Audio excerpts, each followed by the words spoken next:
Liridona Muzaci me bicikletë përshkon 5.000 kilometra nga Gjermania në Kosovë. Liridona Muzaci që jeton në Gjermani përshkroi mbi 5.000 kilometra, udhëtimi i saj u bë simboli vendosmërisë dhe besimit në vetvete. Kur Liridona Muzaci hipi në bicikletë në Munich, ajo nuk e dinte se po niste në një udhëtim që do t'i ndryshonte jetën. Ajo që filloi si një ide spontane të shkonte me njën me bicikletë në vendindje, u kthye në një aventurë prej më shumë se 5.000 kilometrash përmes 10 shtetesh, mes maleve, lumenjve dhe rrëfimeve të panumërta. Thjesht doja të nisesha, thot Muzaci, me qëllim për të arritur Kosovë, pas një plan të qartë, vetëm unë, bicikleta ime dhe rruga. E lindur në Kosovë, po arritur dhe banore e Gjermanisë, ajo donte t'i lidhte të dy botët në mënyrën e saj ngadalë me vetdije me forcën e vet.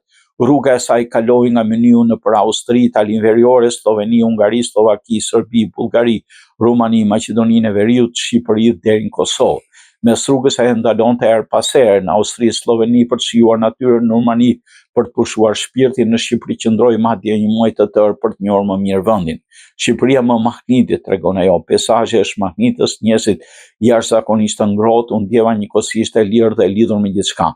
Në rrugën e saj u takoi shumë njerëz, familje që ftonin për drek, kalimtar, kurreshtar, udhëtar me bicikletë nga gjithë bota, shumë u çuditën se ajo udhtonte e vetme.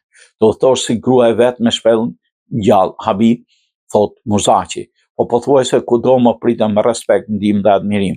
Me çdo kilometër që kalonte rrite jo vetëm qëndrueshmëria e saj fizike, por të besimin në botë. Mësova se shumica e njerëzve janë të mirë, dhe se guximi shpesh do të thotë thjesht të bësh hapin e parë, ose në rastin tim, pedaljen e parë.